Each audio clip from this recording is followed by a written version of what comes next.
Welcome everybody to our 37th webinar of 2021. It's our 111th overall that was since we started this journey back in March of 2020, and been having a good time doing these. And there are so many topics we want to cover, and I've got a long list, and trying to slide these in. And this is one of the ones that has been delayed a little bit from what I wanted to.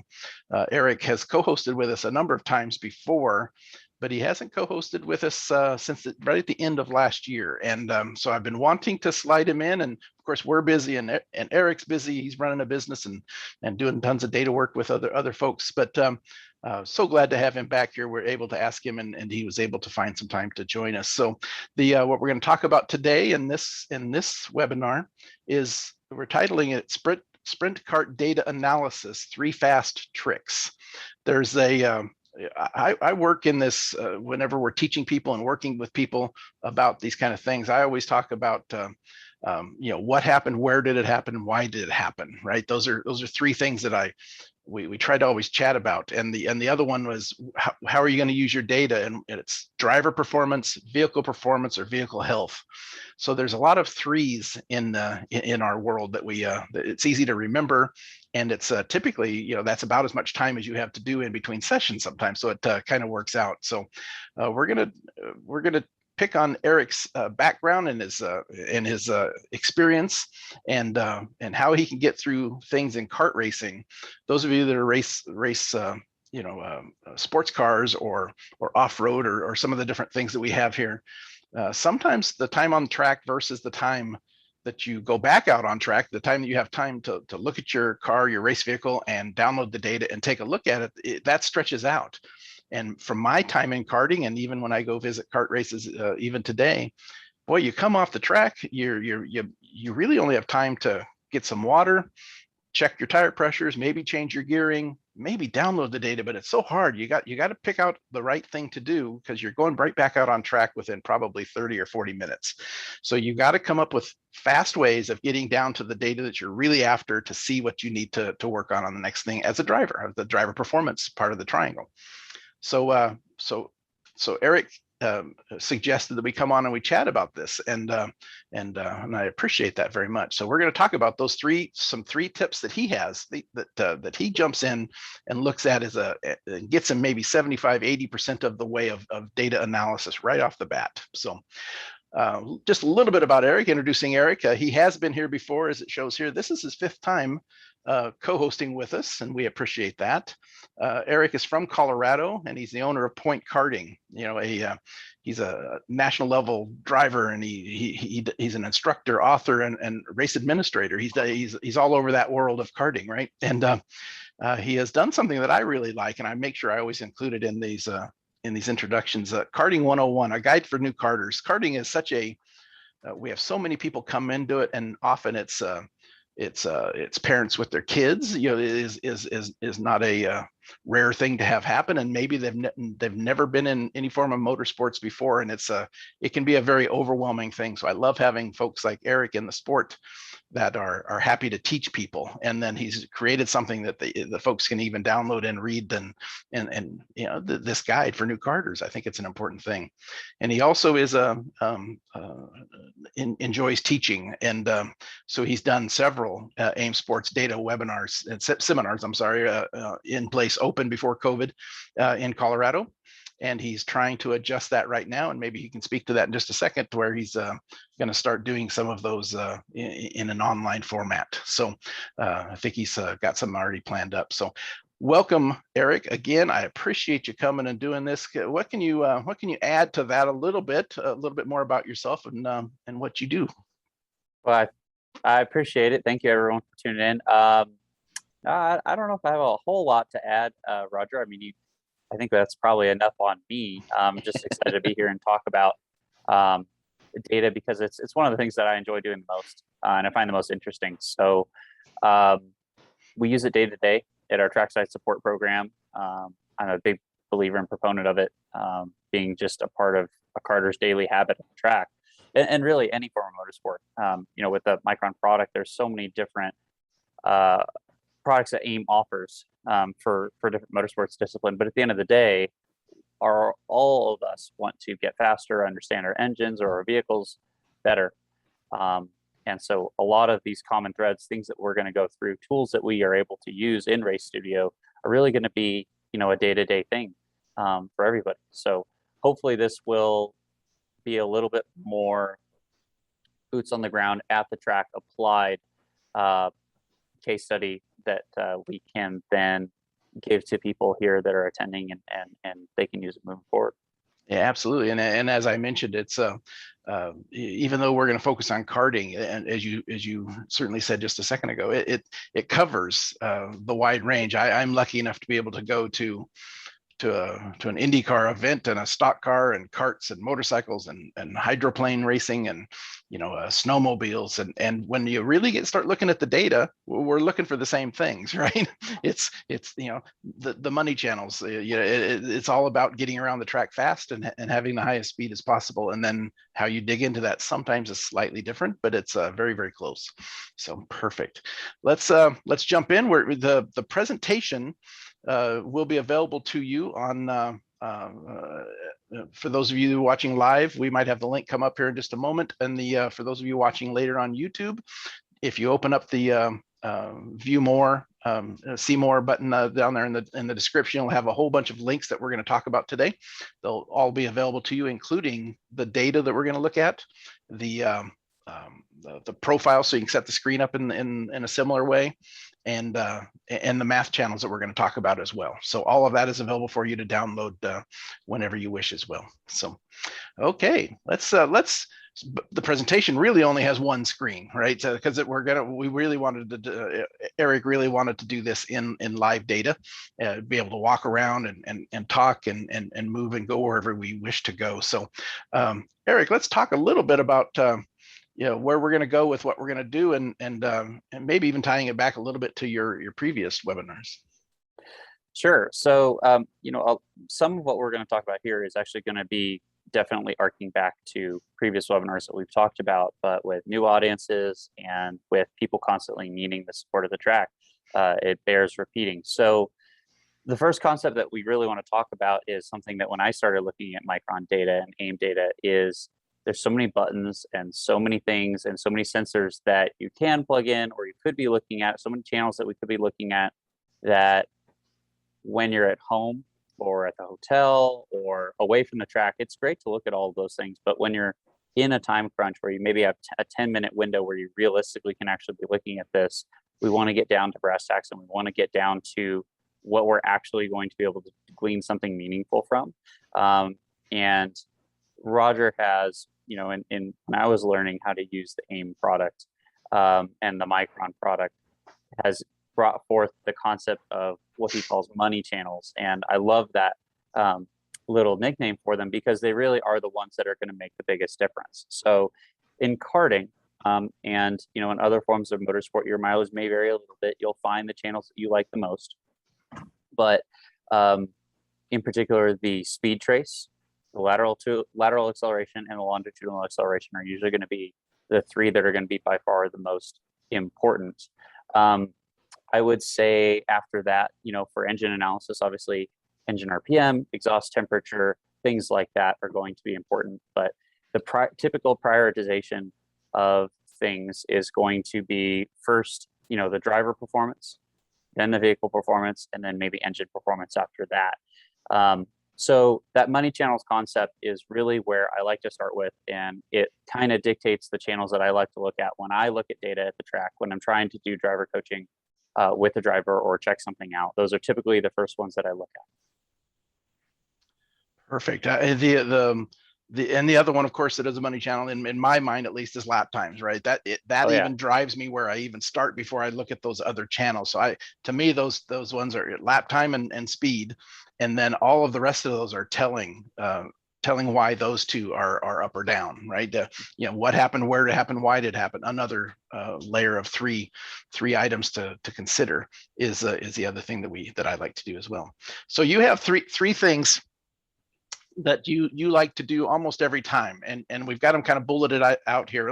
Let's chat about them a little bit here, and then we'll jump in and we'll talk about what each one individually in some data. We always what we've been trying to do for the last 4 or 5 months of, for the last 15 or 20 of these is, yeah, let's talk about some concepts, but we also want to get in and look at data and give the folks watching this some actual hands-on, this is how it works, right? Some actual analysis. So we're going to do that as well today, but let's talk about the three that you're mentioning here that are important to you, that you tend to look at every time. Yeah. So, and people are going to find kind of their mileage will vary over time. But let's say I have a driver that comes up to me that has a problem with their micron, or they're really struggling on track. These are going to be some of the things that I'm going to start looking at right away. And the very first thing that I'm going to look at is just a basic 40,000 foot overview of consistency. Take your average kart session or on track session, on water session, pull up, a few consistent laps or poles, maybe 3 or 4 of your best laps, and overlay them. And we start looking for the low hanging fruit. We look for the hairpin where we're struggling with our line. We look for the area where our braking is inconsistent, things like that. That is what, often people's first pass with using their AIM product and Race Studio. This is by far the most powerful and most impactful thing to start doing, first and foremost. Then you can get a little bit more granular with it. You can start picking apart those certain sections that, okay, I know I'm inconsistent in these 3 areas, and that's where I'm losing most of my time. Okay, well, why is that? And a lot of the time, what I see often is a lot of those inconsistencies are typically in heavy or medium braking zones, whether in cars or in karts or in other forms of things, and line choice. Those 2 things are by far the most common things to start looking for in people's data. So we'll have some examples of that. And then we're going to talk about, okay, let's take it another step further. Now we're looking for those last 1 or 2 tenths rather than half a second. Or we've cleaned up our line and we feel like we're pretty consistent there. Now we want to dig even a little bit further. And we're going to talk about math channels. And I don't use these as much each time at the track, but it's another step that you can take looking at your own data to really dig that much further. So we're going to go through all 3 of those concepts with practical applied examples from real data that I've collected over time that I really like for these examples, and we'll go from there. Okay, perfect. And I happen to agree with almost the exact same order. If you think about some of you that have been doing a while, doing data analysis a while, if you think back, it probably fits into this. Again, I open data.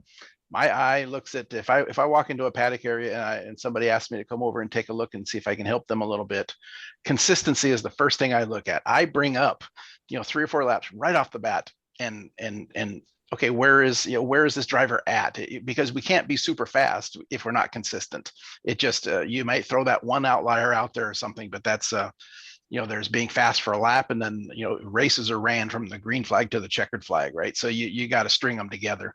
Consistency is a big one to me, and we'll talk about that. And then I happen to agree, braking. We've been pushing that for a long time in our series of webinars, and in my series of seminars before that. Braking is that one area where people are usually pretty good at it, but it's they always focus on cornering and corner exits and the fastest speed on the straightaway and that side of it, and they don't work on that braking and then entering the corner, that line choice. So I fully agree with that one. And then ways that you can start to measure some of those things are with math channels, where we can make it faster to do certain things. We'll have some examples of that. So perfect. Let's jump to the next. I'm not going to jump to the next slide. I'm going to open up some data. Let's open up some data, and we're going to kind of go wherever we want. Make sure, though, if you're here watching live, if you see something, you have a question you'd like to ask, make sure you put it in the question and answer box, and we will kind of go from there. We're going to start off with probably, in my opinion, and maybe Eric, you can jump in too, but in the karting world, certainly, and probably in many different forms of racing too, racing a high level 125 shifter is probably as hard to be consistent as almost any other device. They're just they're brutal, right? They're so fast, and they accelerate and they turn and they brake, and so fast and so hard that getting consistency there is hard to do. So this is probably a great example for that. I'm glad you picked it. So talk about what you like to do. I'm going to run the data. Everybody that's watching, I'll be running it. So there might be a little delay in him wanting something and me clicking on it, but it'll all work out. So what do you look at when you first see this, when you first opened it up? So when I first opened this data section, this particular set of data is one of the favorite that I've ever looked at or saved, and kind of saved from my little collection, I guess, of examples. Because data always tells a story, right? It is, you know, at the end of the day, it's a data logger device. It monitors what a driver or pilot or is doing with their machine. And what this one showed me, more than a lot of other ones, was a driver that was just trying to get that last little bit.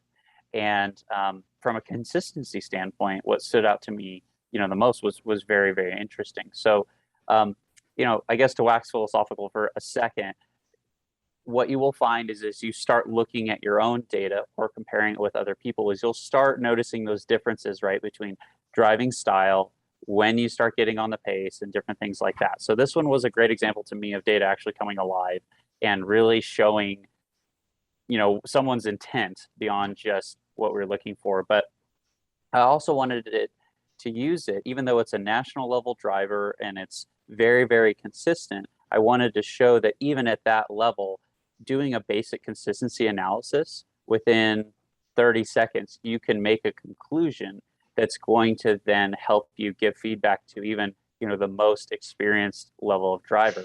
This particular event is called the SCUSA Super Nationals. It's a very big, very prestigious event, probably one of the top three in the world in terms of winning it and competing at it. So this was, you know, a pretty big event, and certainly a top 10 in the nation kind of driver. But even still, we can take that data and we can look at it and make meaningful conclusions from it. So, and what I wanted to do with this data was, and what I would typically do if I open this data file, as many of you know, Race Studio will open to the fastest lap. That's what it's going to normally open and show, whatever the fastest lap time in a particular session is. I'll then go over either to the bottom toolbar, or I'll go to the laps toolbar, and I'll pull up, you know, 3 or 4 of my fastest laps, or the driver's fastest laps. And this is where you can start to see some very interesting things. Roger has touched on it before in some of his Learn Fast seminars, and it's one of my favorite tools. It's by far the most intuitive for me. What we call the time compare bar at the very bottom of the measures toolbar, that area where he has his cursor right now, that's where you're going to start to see the story. So I nickname it looking for spaghetti. It's basically looking for where all those lap times kind of spread apart or come together or overlap. And that immediately starts to tell you, okay, that's an area where I've got to look. And the shape forms that you can see in this particular data are so defined and so characteristic that, again, that's why I really wanted to look at it. So typically, as we talked about kind of at the beginning of this webinar, braking zones are where you're going to start to see this spaghetti-like behavior in the time compare bar. You're going to start seeing those differences. This particular track had some high-speed sweepers. It also had some very, very heavy braking zones, especially in a shifter kart. So if you are in a go-kart or on an oval track or a road course area, there's going to be some areas where data is going to be fairly consistent, in areas where everyone's fully on the throttle, everyone's going straight, or everyone's going, you know, going through. But where we're going to see those differences is going to be in, you know, those areas of heavy braking, or areas where there's a big change in speed or a big change in line or orientation of the vehicle. In particular, what I wanted to look at was, I think it was about 4 corners after the start finish line, probably the sharpest hairpin on the track. Yeah, he's tracing, there we go, right here. And if you zoom into this section and we look at that time compare bar section, you know, knowing nothing about the driver, knowing nothing about their ability, we can see immediately, without getting into a bunch of different channels, just looking at the speed trace, look at the variety of the speed and the rate at which it goes down, right? Our braking zone, and just how inconsistent, even though those lap times are, relatively close, how inconsistent this driver is being in that section. And if you, again, data tells a story. We talked about the what, where, why. We have now identified an area of where we're looking. And what we're looking for is that inconsistency. We can see in this braking zone pretty significant difference in where this driver's rolling on the brakes. And that's where the whole thing starts to unravel from lap to lap to lap. We can see in the bottom of that GPS speed trace, as it starts to trace down to the very bottom, we can see all sorts of different curvatures in there, which indicates how the cart is behaving at the middle of the corner. We can then go over to our driving line, zoom in a little bit, and we can see that the driving line's all over the place. So even if I'm now at the what and the where stage, right? I know where these things are going on. I know what is happening. Now, if I wanted to dig in further, then I can start digging into, okay, you need to either back up your braking zone or brake a little bit more consistently, apply the brakes more consistently, etc. But even at this point, I've already got something actionable that I can either as a driver, coaching myself or coaching someone else, I can go to them and I can give. And I've done that in a very short period of time. And what's interesting about this data set is you can see the same pattern repeating very consistently over the whole lap, right? We can see that same sort of time compare bar incident happening over and over. So, with this one thing, just looking at overlaying laps, not looking at a lot of channels, we can then go to this driver and say, hey, you could pick up a lot of time or at least have more consistently closer to our fastest lap just by cleaning up your braking zones. Maybe we dial it back 5%. Make a big difference with that. Now, Roger, I would love for you to have some input here. There's a lot more cool, interesting things you can see with this particular data set. I know we were talking a little bit about the shift timing, in particular with the gearbox cart, and that certainly would be applicable to other forms of race cars that have transmissions. Yeah, there's a couple things. There's a couple things that I look for in consistency, and it's certainly it's one of the money channels, which is the speed trace. And it is kind of funny where if we start to look at this, there are consistently these bumps in the time compare bar, and they are all around the braking, which is then this driver is pretty good at the cornering, pretty good at the acceleration and putting the cart in the right spot and running up straightaways. Maybe we quickly can identify and start to work on the braking as that area, as you've already explained. And then the other thing that's kind of interesting, and that if you let your eyes do the looking here, I'm not sure how good the colors come across to our friends watching live on Zoom, but the you can see that I've got a blue lap, which was lap 6, a red, which was 8, and a green, which was 10, right? So we're moving in the series here that I'm not sure if this is a qualifying race or a qualifying or a practice or what, but look at what there's some pretty natural trends here. Blue, he's on the brake earlier in the session, right? Almost every time, pretty close to every time. Then the red one is in the middle. The driver's getting more and more aggressive, right? And then by the time we get to the end, near the end where the tires are very warm, he's probably been watching the timing board and his lap times, and he keeps pushing harder. And pretty soon, the green, he's gone as deep as he can and is often messing up the exit, right? He's gone so deep that he's hurting himself. Gone so deep that he's slow in the middle and slow on the exit, just consistently across the board.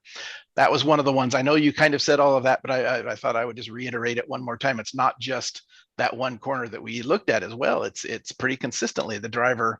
Another tip we can give the driver, hey, as you're going, and I know if you want more lap time, we just usually put our head down and just try harder. But there are times when you go over that hump, right? And then another thing that I like to look at is the RPM. As whenever we have any type of a vehicle that it shifts, but be it a sports car or be it an off-road UTV, with some of them have gearboxes, a motorcycle, all of them. I always look at this and look how good this driver is. I'm not going to be able to draw a line across here, but this thing appears to want to shift if we throw it up in here, pretty close to that one, probably about 12.5, 12.6. And if you look at the shift points for this driver, at almost every point, he's right there, right? He's getting everything out of the cart every time. That's just a natural habit for him. And what I find with drivers that are coming up and just, you know, kind of getting into it, or have been around and got stuck, they end up shifting at shift points on the track, and they'll change their gear and they just shift at the same spot. And you end up with these weird RPM things instead of getting the most out of the car or the cart by going up to the, you know, taking that thing up to the maximum revs that it'll do, where it has the maximum performance. And this driver has done just a fantastic job. This is just like a flat, like a plateau across here where the peaks are. So another little trick that we can, by looking for consistency. Okay. Anything else you'd like to add on that one before we jump to the next one? You know, I think the biggest thing is just, you know, Roger, what you talked about is we parsed out the watching the progression of this driver as the session goes on. And this driver is a national caliber driver, and so it's easier to see in their data. But as you start to learn your own and your own habits, you may start to identify these things, right? So, you know, one thing I tell a lot of drivers when I work with them is I said, yeah, you know, at the start finish line, those two laps, you know, maybe 1 or 2 tenths apart. But when you show then the time compare bar, when you look at it, you're like, wow, I was up half a second here or down 3 tenths here. And it really is a very eye-opening thing. That you don't realize until you really look at the data in its hard and true form of, wow, there's a lot of inconsistency here that just by looking at the speed trace and just identifying those areas, I could clean up and start hitting those laps much more consistently. And we talked about how this data set tells that story exactly of the driver that started off kind of conservative, got more and more, found the line, went over it, now goes back. So whether he was looking at it on his own, or I was looking at it, or someone else was, that's something that you also want to consider is think about how the session progressed, right? Use the data in a way and put it in and view it in such a way where you understand that this is happening over a period of time, and don't view just one lap in isolation. Also think about the whole session. Yeah, it's great. We actually chatted about this in a couple of calls before we did this one, but you wanted to, and I agreed that it was it's important to continue to give some tips and tricks for people that don't have the ability to share data with other people. And that's for all of you watching this, you're going to see that trend here, and that's what Eric has really worked on, is find ways to look at your own data, comparing it against yourself, and find things to quantify the improvements. Right. The other thing that I would add on the way out of this particular data set, whenever I see these humps, you know, it goes the wrong way and then, you know, and then fast. So we lost some time on the blue one, made it, lost some time, made it, lost some time, made it. When it's happening in specific areas like that, it's almost always breaking. So that's the other thing, is when you start to see these humps, immediately take your eye up, put the cursor there, go up here and look at the area that is creating that. You're going to find if you lose, or you gain or lose, and then go the opposite way real quickly, it's almost always breaking, because you either under broke coming in and then you were fast out, or you went in way too hard and you were slow out, right? So that's another way of looking at the time compare bar, whether it's a sports car or an oval track or a kart race. Looking at this, and when you see all the small humps going up and being consistent, going up and down, or down and then up, almost always breaking. So keep that in mind. Okay, let's jump out of the shifter data. Let's go to this K100 data. By the way, we're going to have links for you either in the chat box, and those watching in the YouTube later. All of these data files are available. The math channels we're about to talk about in the third file, and all of these data files will be available to you, and profiles and math channels, both. Okay, so this is another data set, and this is I'll do the quick intro. You give the difference. This is again a kart, but it's a single speed kart. So it's a same sprint type, different track, but same sprint type karting. A person that has their data. This time they're not shifting, so maybe they're going to focus on a couple other things. No, it's really the same stuff, right? So go ahead, Eric. Yeah. So yeah, fundamentally data is data, as you mentioned, but this is, we have a good applicable data set for the majority of kart racers, because there are a lot of people out there that race shifter karts, and obviously a lot of people out there that road race and have things that are gearbox related. But there's a lot of lessons to learn from single speed go-kart racing, and a lot of people out there with the mark brand products specifically that tend to race a single speed go-kart, whether it's an air-cooled two-stroke like this one or Briggs 206. So there's a lot of lessons to learn, specifically looking at a data set like this that are applicable to that. However, I would also argue that especially for road racers or even off-road racers, even if you have a gearbox or transmission, a lot of the things that we're going to talk about here, once you're into the corner and you've got your shifting out of the way or downshifting or upshifting, it still is about rolling through the corner, still about maintaining your braking, still paying attention to these differences in line. So yes, it is kart data that we're looking at, but still very applicable to other areas. Absolutely. This particular session, this driver was actually coming back from, they had started in shifter karts and they were kind of unlearning some of their habits of how to start driving a single speed go-kart. Now, a good analogy would be shifter kart is rock and roll. It's kind of controlled chaos. It's all over the place. You've got so much power that a lot of driving mistakes you can kind of be masked by just turning the thing and rocking out of the corner. Single speed go-kart, not so much. You have to be a little more graceful, a little more progressive with your corners. You maybe arc into them a little bit more. And so that's where some of the differences that we see in this data really came to the forefront. So actually, Roger, where you have your cursor right now, it's probably a little bit earlier or a little bit later in the lap than we might want to initially start with. This was something you mentioned. We compared, I believe, the fastest lap as we have pulled up here with laps 7 and 8. So let me bring up those other laps just so we're gonna, I normally just double click down here in the test laps toolbar, but a lot of people like to open up their laps by coming up and clicking on the laps tab in the measures and laps toolbar. So I thought I would do that today. Okay. Often for me, I have my laptop at the track rather than a big dual monitor setup. And so I'll minimize that, just personally minimize that lap toolbar, and I'll use the laps on the measures toolbar on the left. That's just my personal preference, but everyone has their own. And Matt Romanowski the same. I am I think I'm more the oddball that I select my laps down below. So I've been trying to show the other way of doing that as well. Okay, what do we see here? We've brought up our best lap, which was lap 4, which is the red one, and then we've just got a couple of laps that we're going to throw up against it to start to get an idea of where the speed was gained and lost. You talked about time compare bar being kind of your home base of take your eyes there first, right? And then go from there. Do you want the RPM left on, or do we want that turned off for what you're going to do? Yeah, let's go ahead and leave it on for just a second. Okay, go at it. And then we'll look at it.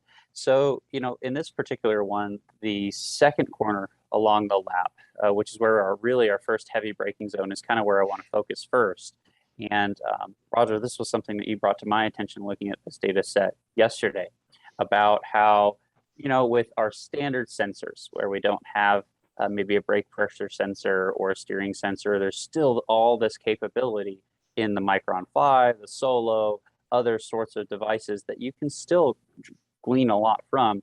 And in this particular case, this driver was a little inconsistent on their braking in line. This was kind of our second in the group of things that I wanted to talk about. We're talking about braking in line choice in this particular example, and this is a great example of it. So we can see if we zoom in on that particular section that their line choice relatively consistent, maybe a little, things that we could change a little bit, and we can see their laps maybe not the most consistent on exactly when they roll onto the brakes. But what is more telling to me and what's more interesting, if we look at the lap in yellow versus the other two, is we see that big dip right there in the braking zone in the RPM. And that can be a great indication whether you're using braking strat 206, K100 of potential lockup. When you see that big dip in RPM, and especially in a single speed vehicle or even in a vehicle, again, now we've gotten to the end of our braking zone, we're done downshifting maybe. If we don't see these plateau behaviors, this can be an indication of we're certainly getting the most out of our brakes, but maybe we're getting a little bit too much. And we're basically dropping the RPM to the point where now as we start to roll out of the corner, we're going to struggle. And so that's a great example of that. And the other thing that's interesting is if you just look at the speed trace, we can see some wavering as we go down into our braking zone.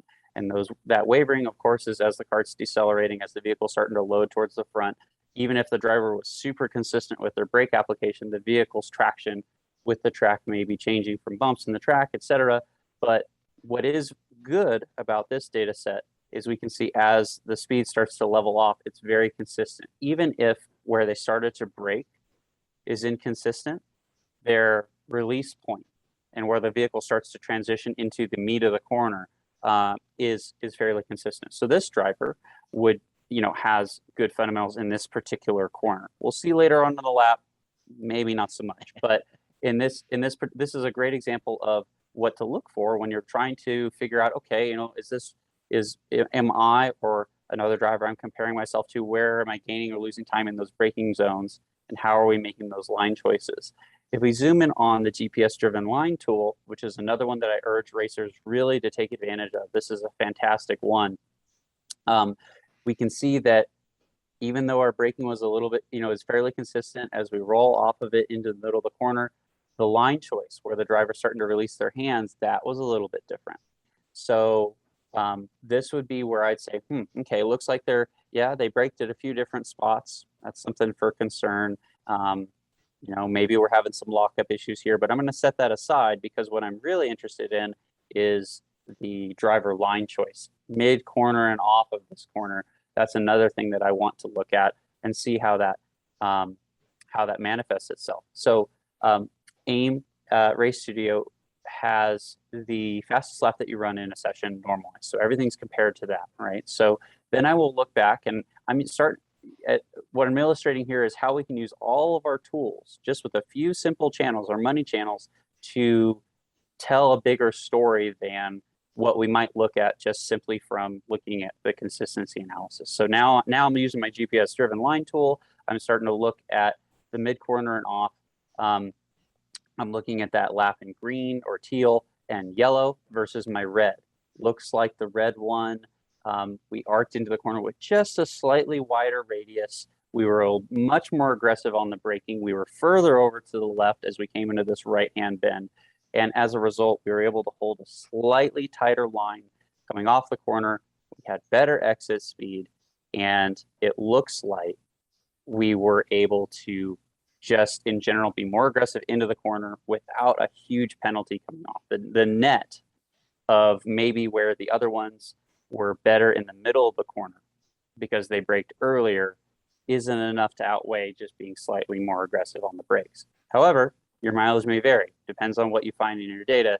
But what we wanted to show here is, as you kind of just keep zooming in, using more and more tools, you can start to unwrap all these different things that you can start drawing conclusions from. And a big way that you're going to get better at doing that is by practicing.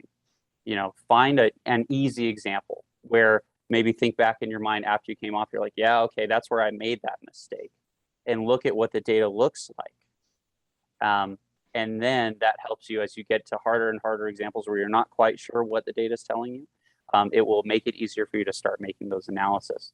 If we zoom back out a little bit, move further around the lap to the chicane. That sweeper section and that section just before that, Roger. Okay, back in here. Yeah. This was a great example of how when we may see the speed difference, if we look at the speed trace coming, there's a big right-hand sweeper that comes after that section. We can see in the red some differences in speed exactly, right there on that particular lap where it was better than the other ones. This is an example I wanted to mention in our braking and line section, where just because we see a speed difference in one corner doesn't necessarily mean that that's where the difference in the driving actually occurred. Often in road racing in particular, a difference or a mistake or something that you did differently with your braking, your driving, your line choice, steering input in one section of the track will manifest itself in a net gain or a net loss later on in the lap. So we can see in this particular case, this driver came in just a little bit further over to the left, stayed a little bit wider in the early part of the corner, was able to drive straighter off of that right-hand corner where Roger is exactly right now. We can see a little bit of inconsistency compared to the yellow or the blue lap. And that translated into that next subsequent sweeper section that there was a net gain in speed. So this is a great example of when you're starting to work with either your own driving or someone else's data of basically being able to determine, where can I make these changes to my driving? How can I use these data tools to really change those things? That GPS map, that driven line map that that you've leaned on both of these so far, is one that a lot of people don't use as much as they should. And I agree. They try to look at the squiggly lines, and there is absolutely information there, right? It is the bottom line. Were you faster or were you slower? What happened? You need to understand, where did it happen, and the why. And the why is if we're looking at driver performance, what has the driver done? We can find what the driver has done differently in the corners, and begin to really relate the two.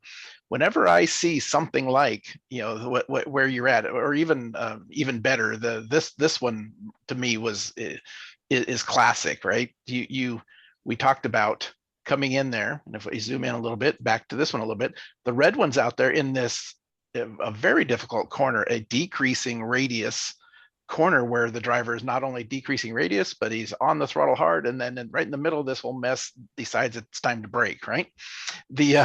And because of that, now the driver has set themselves up over here and has really helped themselves go deeper, because they're set up and are able to probably go a little bit straight, get a lot of braking done, and not get the lockup like the yellow one did, even though the red one's going substantially faster. So putting the cart at the right spot, all perfect. And then kind of interesting, yeah, the red one lost a little bit of time right in here, but if you look close, the red one has gone from the outside and is working hard to get set up for the next one. So the driver has chosen to give up a little bit of speed right here in order to set themselves up for the next corner.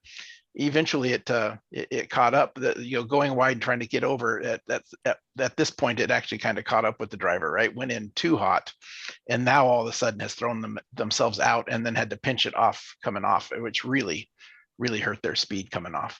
But the bottom line, though, being that GPS driven line map is such a value to me in all forms of motorsports. So I absolutely agree. That RPM trace, any karting, anywhere you have a GPS sensor and not a wheel speed sensor, you're at the whim of trying to understand, was there lockup, was there not? And in karts where the engine is connected to the rear axle on a direct axle, boy, we can certainly see the areas where lockup happens, right? When the RPM drops, and of course the speed's not going to drop because it's GPS based, it's slowing clearly. But this corner here, this braking zone here, is another one where the driver is pretty darn close on the limit of braking, because all three of them are dropping down on RPM. That's just another good sign that the driver's pretty close as far as going as deep as they can. Initial braking is pretty darn close. So those are the kind of things I just wanted to cover a little bit to kind of tidy up the loose ends as I saw them. What else is on this one? Do you see that you would like to chat about? Anything in particular? I don't think anything in particular. The only other thing that I would say is, just like if you're out there racing, right, and you have an handling race car or bike or quad or whatever, once we're out there, or when we have data, we've got the tools we've got. And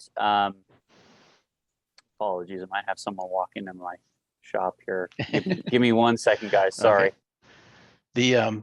I see here that my eye, while Eric is taking care of that, there's a immediately see this large difference here. Your eye as a data person should be looking for those, right? What happened here? Why did the red line all of a sudden get some speed here? Look at the RPM through. He rolled through and got back on the throttle. It certainly looks like earlier, even though the speed trace is similar. Right here, you can see that the RPM all of a sudden jumps up, and we're at probably 300-400 RPM more because he was absolutely able to get on the throttle earlier. And I zoomed in really quickly, as you can see, the driver did set it up a little bit better, came out here a little wider weighted, but did go in. You can see if you zoom way in, the red is on the inside, and then freed it up, and then was off and running, and got that cart laterally, get some G's out of it, which will allow a cart to accelerate even better. Then this big run up the straightaway, which was very good. So anytime I see any differences in things like that, I want to know why those things happened almost immediately. That's where my eye goes. All the rest of these are just tools to figure that out. Yeah, and sorry about that, guys. We had a cart shipment coming in from Missouri, but Yep. the biggest thing I wanted to articulate was if you're looking at one particular tool in Roost Studio, you'll know that there are other tools to utilize. So if you're just looking at the measures toolbar, maybe if you're not quite sure what you're looking at, go ahead and bring in the driven line tool. Or if you're just looking at the driven line tool, don't forget that the measures toolbar is there and these things can be used in unison to kind of compare that. So hopefully that's a helpful piece of input. Yeah, and then and one last thing to tidy up the time compare part of this, your fast lap is always the flat one in AIM Race Studio software, and then you see both of the other laps we're comparing were faster in this area. Okay, cool. What that's really telling you is the fast lap was slow in that area. You should immediately come up to about there where it started and try to understand what happened on your best lap. Why did I lose time here? That's about a tenth to about a tenth, so about 2/10 in this one corner, starting at the corner and then the resulting straightaway till he hits the brakes again. There was a loss there by my best lap. What happened? Well, you went in deep, right? And then let's do this. Let's jump in here, and you were a little slow at coming out of this one because you're over. And then look at that. As you exited that corner, he kept it tight to the left side. So he's brake, and then he, on top of going in deep and needing to open up his hands to get it to come over there, then he didn't do that, and it even slowed him down even more. Probably is going to help on the next corner because he's over here on the left setting up that one, but he may have done too much of it and really cost himself some time. So little things like that. I just love to do some on the fly analysis here, and so we all can share. And I see some comments and some questions. So it's interesting. Yeah. Okay, Eric. I guess we'll maybe let's transition to our last. I will do that. I'm not sure if you have your question. Do you have your question box open? I do. Yeah. John answer Barnum that one as I jump to the next data. Okay. Yeah, John Barnum, you ask a really good question. Do I use the split report? The answer is I do. I am a big fan of the split report. One thing I will say is that you do need to be conscious of basically cleaning up in your lap manager, making sure that you get rid of maybe not bad data, but lap times that are way out of the window of what you want to look at, because typically you will get more meaningful results if you do so. So there is a little bit of cleaning up and a little bit of prep work that you have to use the split report. My favorite piece of the split report, there's two, but the one that to me is the most impactful is I will look at the standard deviation line in there once I have that cleaned up, and I'll go sector by sector by sector once I have my track map built.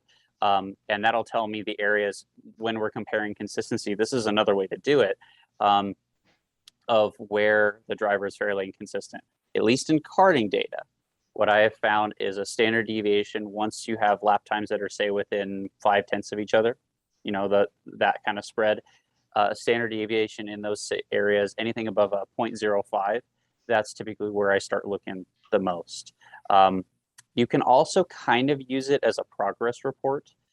Look at the best rolling lap versus your theoretical best and your actual best. And if you can get, obviously the closer you can get your theoretical or your actual versus your theoretical, the closer you can get those, the better you're doing overall in terms of your consistency. So, we have done some full hour-long webinars on split reports. I think we've done 2 or 3, and we'll link those in the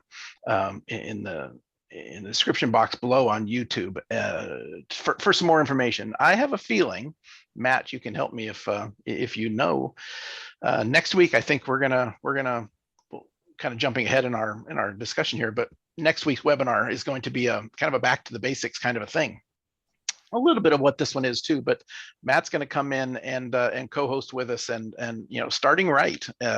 We talk so much about all these other higher end ways of looking at data and such, and Matt and I were talking, and I see a chat over there that says foreshadowing that Matt's probably going to talk about setting up a proper split report and chat about that as well. So for next week, so be ready for that one. We'll talk a little bit more about that here in just a moment.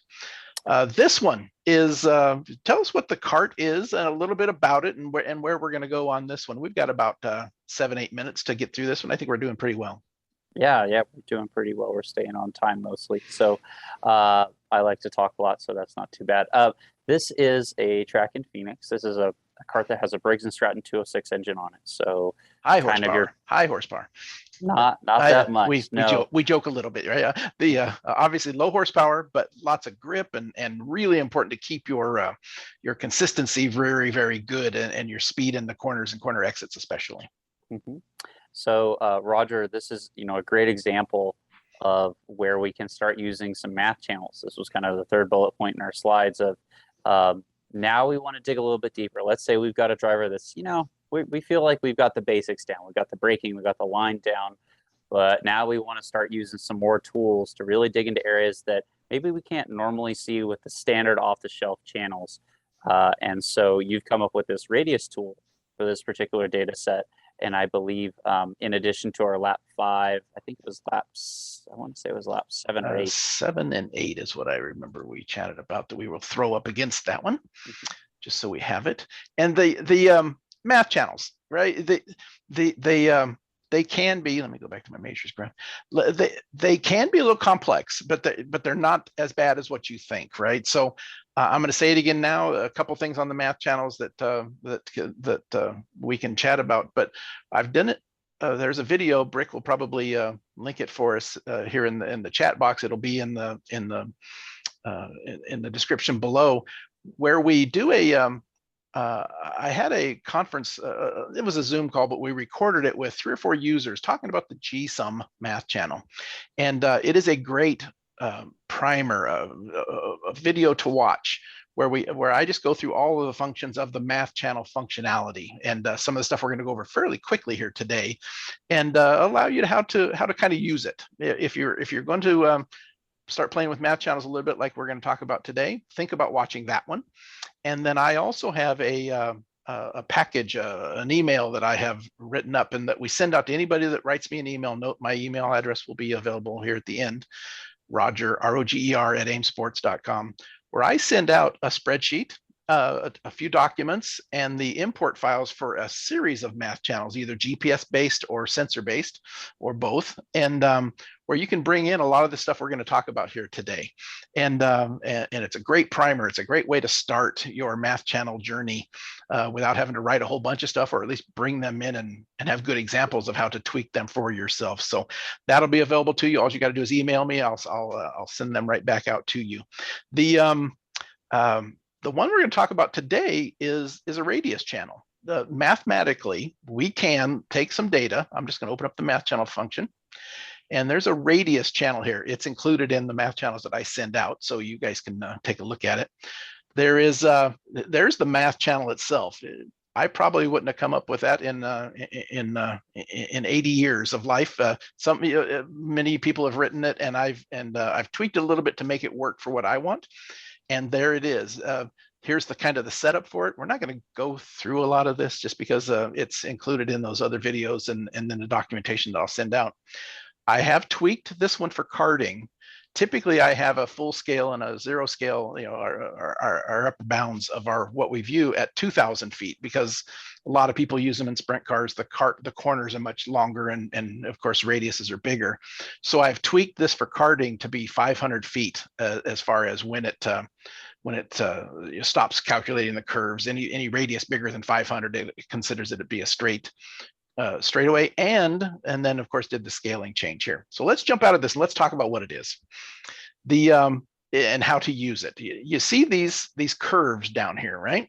Here's a corner on the track. The driver's coming up to it. I'm just going to pick this one because it's kind of we'll pick on some other corners as well, but this one's pretty cool one. You see the driver is turning into this corner. Let's open it up a little bit, and you can see that the kind of took 3 different lines through there, and you can see the basic general shape of how the driver drove the corner. What this tells us is if we were to put a pin in the ground right here at what we call the radius point, obviously, and you were to drag a string from that point in the ground over to your cart, at that point right there, and the arc that he is on is on the yellow lap is a minus 75.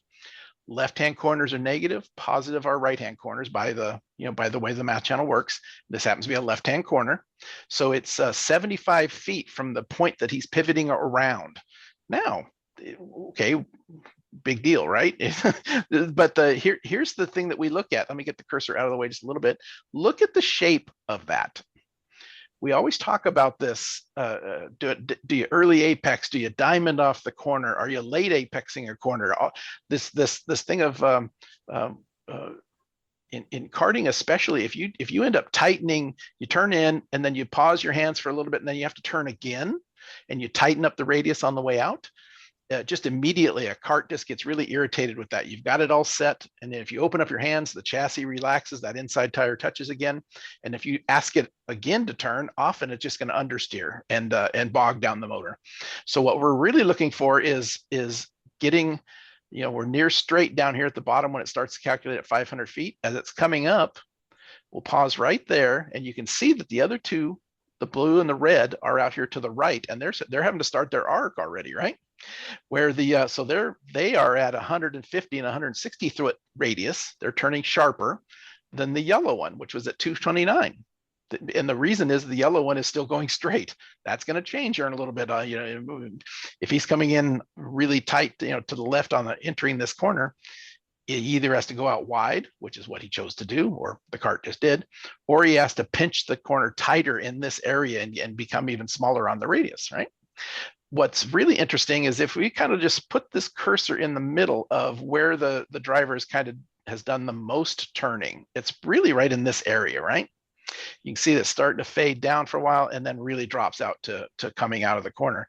Look at that, how that's, if you split that corner into half, that cursor is in the first quadrant of that corner. It's about 1/3, maybe a little bit beyond 1/3, right?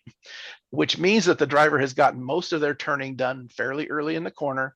And then from here out, they're opening their hands, and then boom, going straight. That in karting works really well. You got to get the cornering done. You got to get the cart pitched and turned. And then all of a sudden you can start opening your hands. You're on the floor and accelerating out from that point forward. You're accelerating, and the closer you are to straight, the better the cart accelerates, especially on these low horsepower carts that we talked about here, the L206. That is if the corner will give it to you, this is an ideal looking radius. This one here, different corners do different things. This one would concern me, but then when you look at the track, it kind of is driving the driver to do this, right? You've turned in as much as 150, 160 foot radius to the left, a little bit of a kink coming in, and then the driver opens their hands a little bit, okay, because it actually is kind of straight, and then turned again. My eye sees that, and I get concerned right off the bat. And then you see, okay, it's the track's forcing them to do that. But that's the kind of stuff that if I was looking at something, that would jump out at me. Okay, why is he doing that? Is there a reason for it? If not, that would be an area of improvement.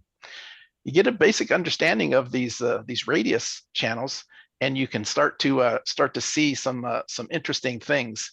Here is one that's backwards from what we've just been talking about. This one here, I'm going to zoom in a little bit on this one just to make it easier to see.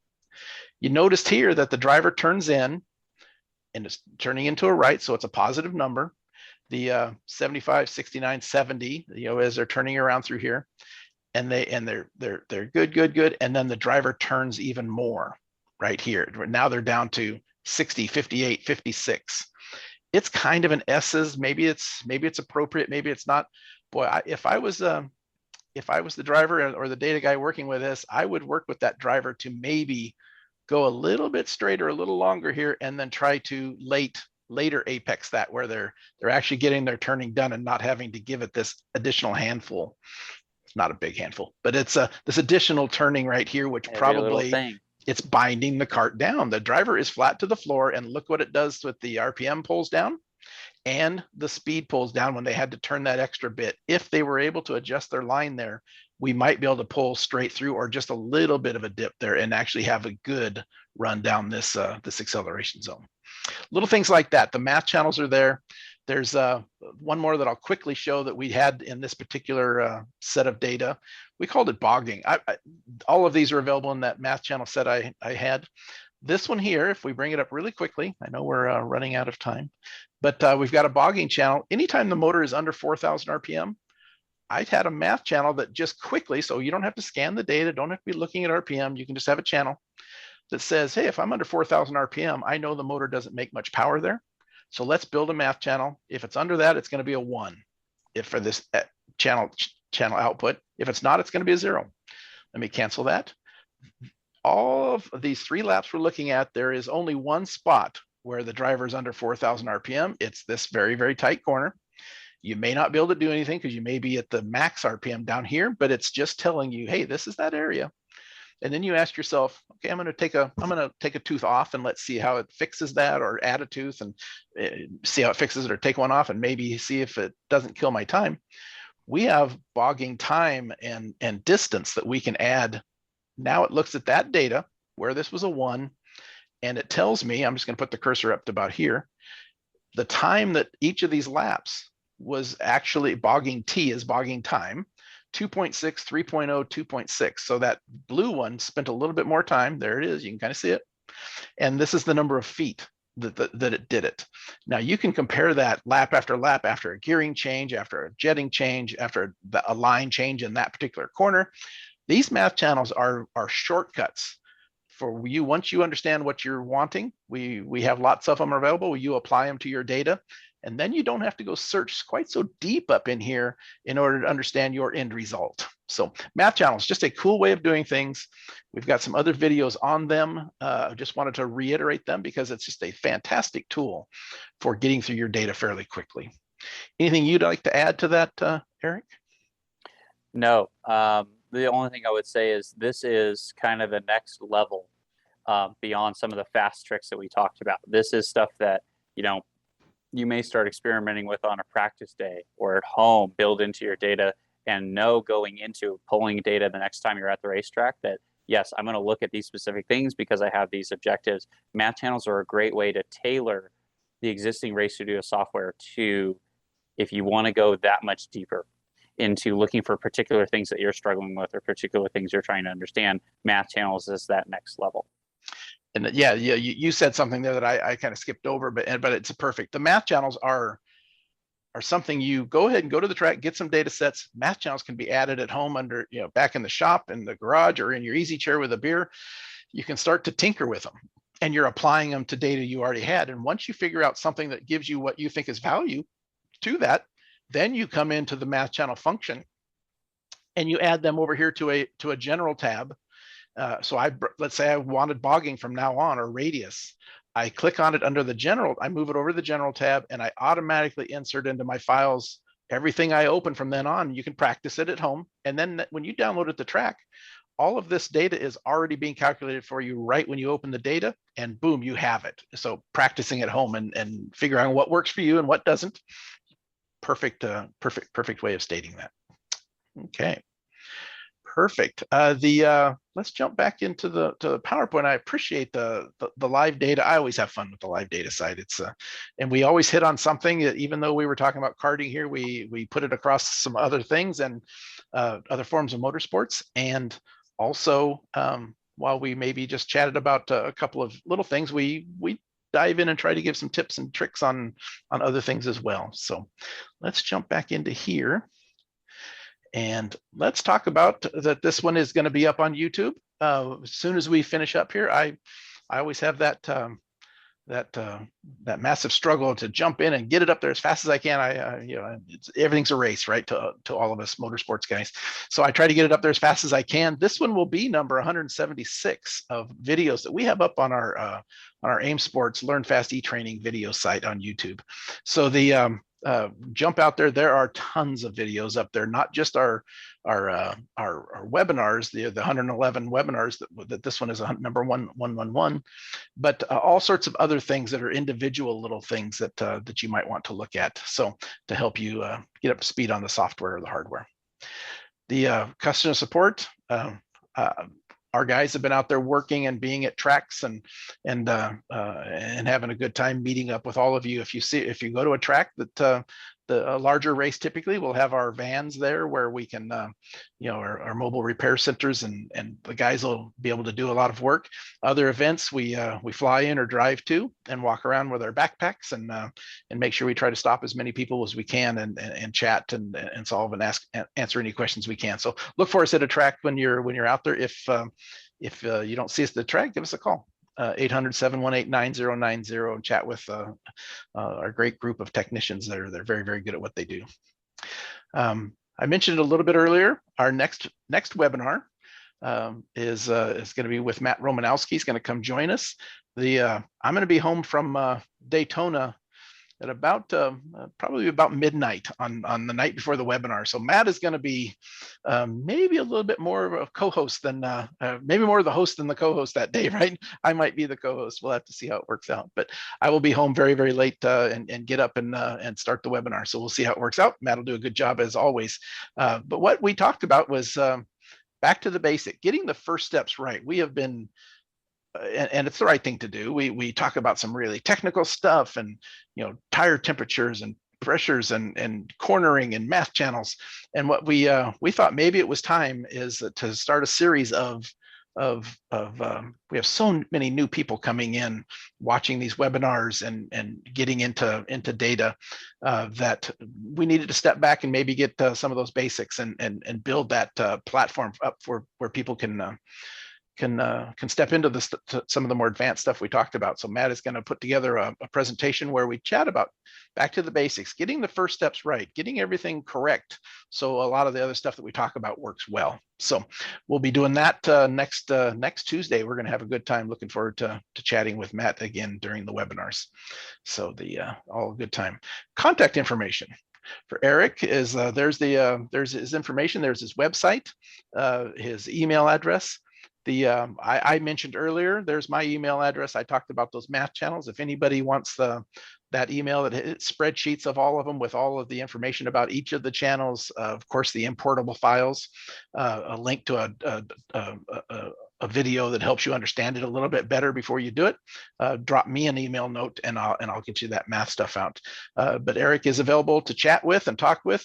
He's out at the tracks a lot in the beautiful Colorado background there, doing his thing with his karting customers as well. Well, that's about it, Eric. Anything you'd like to chat about to kind of finish this one up? I don't know if I have a whole lot else. I mean, I hope that this was practical and applied for people. We really like the Micron product. It's great to have out at the track. Don't forget that it does a lot more than just tell you lap time, right? Everyone that's watching this is looking how to dig deeper. Love that you guys are doing some more segments on those back to basics, because I think that's meeting a lot of racers where they're at. So it's been fun being a part of this. I'm glad that we're still doing these webinars, and really appreciate the time, Roger.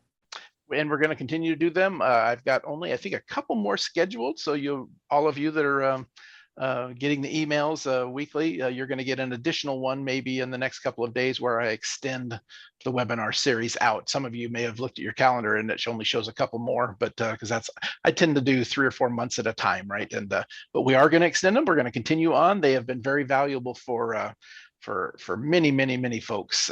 Just tons of great feedback. The only problem we have is so many topics and interesting things to go over that we occasionally we need to make sure we do what Matt's going to do, is go back and set the the building blocks for building future even better ones. So looking forward to it. So thank you, Doug. Great to hear that you're extending the webinars. They're great. I appreciate that more than you know. A lot of work goes into these, and I'm glad you're enjoying them. Okay, everybody, I appreciate it. We're going to call this one done for the day. I look forward to seeing everybody here again on Tuesday morning, 10 a.m. Pacific. For those of you watching on YouTube later, if you're able to join us during the day on Tuesdays, drop us a note and we'll get you invited and watch them live as well. So thanks everybody for coming. Look forward to seeing you with Matt next week. Talk to you soon.